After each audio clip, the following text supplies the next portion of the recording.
लघु उद्योजकांना कोणत्या सुविधा सरकारतर्फे उपलब्ध आहेत? उद्योगांना कर्ज आज सुलभतेने उपलब्ध आहे.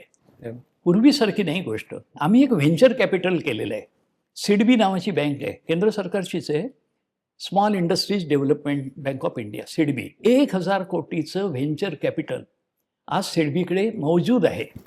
तुमची ती कल्पना काय आहे उद्योगाची ते तपासून बघतात. ते तपासून जर ते प्रपोजल मान्य झालं, हे कॅपिटल तात्काळ मिळतं. आणि त्याच्यामध्ये महत्त्वाची गोष्ट म्हणजे कोलॅटरल सिक्युरिटी किंवा तुमचा स्वहिस्सा ह्या अटी जाचक नाही आहेत. त्या अगदी सुलभ आहेत. ज्याच्याकडे, ज्या उद्योजकाकडे एखादी नवीन कल्पना आहे आणि नवीन प्रकल्प आहे, तो तयार आहे. त्यांनी सर्व बाजूनी ते तज्ज्ञांची माहिती घेऊन ते तयार केलेलं आहे आणि कुठल्याही कसोटीला आणि प्रश्नाला त्याच्याकडे उत्तर आहे. असं जर असेल तर सिडबी अशा प्रकल्पांना तात्काळ मदत द्यायला तयार आहे.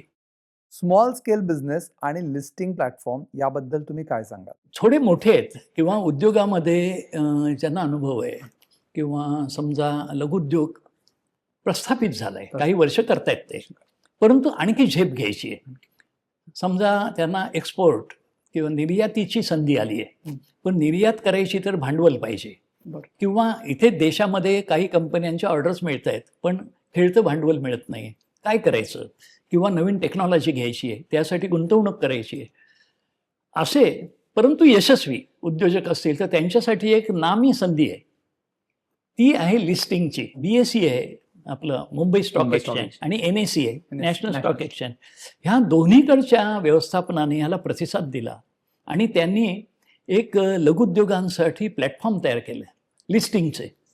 नवउद्योजक तिथे येऊन त्यांच्या कल्पना मांडत असतात आणि ते त्याच्यात सुधारणा करून त्यांना मार्गदर्शन करतात. असं करा, असं करा, असं करा आणि गॅरंटीड पैसे उभे करून देतात. 3 महिन्यात पैसे उभे राहतात ते. आणि असे सगळ्यांचे व्यवसाय सक्सेसफुली यशस्वीपणे तिथे आता भरभराटीला आले.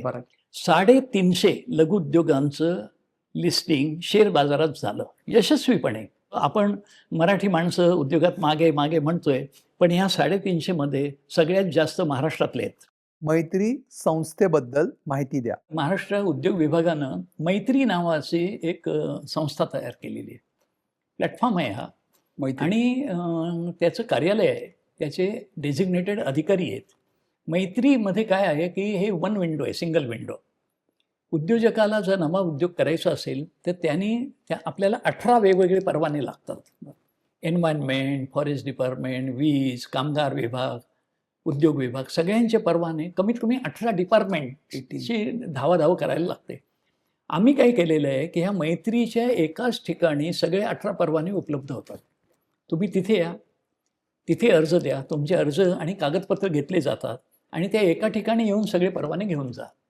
आतापर्यंत हे मोठ्या उद्योगांसाठी होतं, गुंतवणूकदारांसाठी मोठ्या. आता आम्ही हा प्लॅटफॉर्म लघुउद्योगांसाठी खुला केला आहे. त्यामुळे छोट्यात छोटा उद्योगसुद्धा बॅलॉट पेअरला त्याचं ऑफिस आहे, तिथे येऊन आपल्या सगळ्या शंका कुशंका अडी अडचणी सोडवू शकतो. याच्यासाठी मैत्री आणि खरोखर मैत्रीपूर्ण वातावरणात काम करते. परदेशी कंपन्यांसोबत भागीदारी करण्याचे काय फायदे आहेत? परदेशी कंपन्यांबरोबर जर आपण भागीदारी केली तर तंत्रज्ञान सुलभतेनं मिळतं. कारण हा उद्योगाचा पसारा आहे, हा तंत्रज्ञानाच्या माध्यमातून वाढतो. तंत्रज्ञान पाहिजे, अद्ययावत पाहिजे. जर्मन चेंबर ऑफ कॉमर्स जे आहे, इंडो जर्मन बिझनेस काउन्सिल ही एक संघटना आहे. तसे भारतातल्या CII किंवा IMC ह्या ज्या संघटना आहेत, ह्यांची आणि त्यांची आम्ही भेट घालून देतो. आपल्याकडे एवढी मोठी बाजारपेठ आहे भारतासारखी, ती त्यांना हवी आहे. त्यांचे पुढारलेले उद्योग आणि आपले उद्योजक जे पुढे येऊ इच्छितात त्यांची जर सांगड घातली आणि ही भागीदारी झाली तर विन विन अशी सिच्युएशन होऊ शकते. उद्योजकांना तुम्ही काय सल्ला द्याल? लहानाने लहानच राहायचं का? त्यांनी मोठं व्हायचं स्वप्न बघायला पाहिजे. आणि उद्योगाच्या क्षेत्रामध्ये हे असतंच की आज जे मोठे दिसत आहेत ना, मोठे म्हणजे अगदी प्रचंड मोठे, ते सुद्धा कधी काळी छोटे होते. करेक्ट. म्हणजे टाटांचं एवढं मोठं साम्राज्य झालेलं आहे, जगभर पसरलेलं आहे.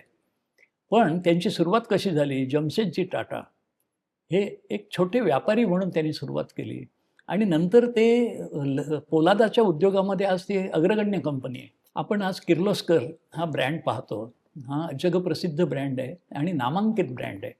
म्हणजे किर्लोस्करांच्या ब्रँडबद्दल असं सांगतात, काही छोटे देश त्यांना काही पंपांची किंवा इंजिनांची खरेदी करायची असली, तर त्यांच्या टेंडर जाहिरातीमध्ये असा उल्लेख करतात, की आम्हाला असं इंजिन पाहिजे जे किर्लोस्करची बरोबरी करेल. पण ह्याची सुरुवात लक्ष्मणराव किर्लोस्करांनी जेव्हा केली, त्यावेळेला त्यांनी नांगराचे फाळ बनवायला सुरुवात केली. त्या काळामध्ये बैलजोडीला जो नांगर जोडला जायचा तो लाकडी फाळ असायचा आणि लाकडाने फार जमिनी नांगरली, खोलवर नांगरट होत नसे. ह्यांनी त्याला लोखंडी फाळ बसवायला सुरुवात केली आणि हे असे नांगराचे फाळ ते आठवडी बाजार जे गावोगावी असायचे तिकडे जाऊन विकायचे. एक प्रकारे हे साधं लोहाराचं काम होतं. त्यामुळे छोट्याने छोटं नाही राहायचं, मोठं व्हायचं तर स्वप्नही बघायचं. पण त्यासाठी त्यांना स्वतःला बऱ्याच काही कसोट्या पार कराव्या लागतात.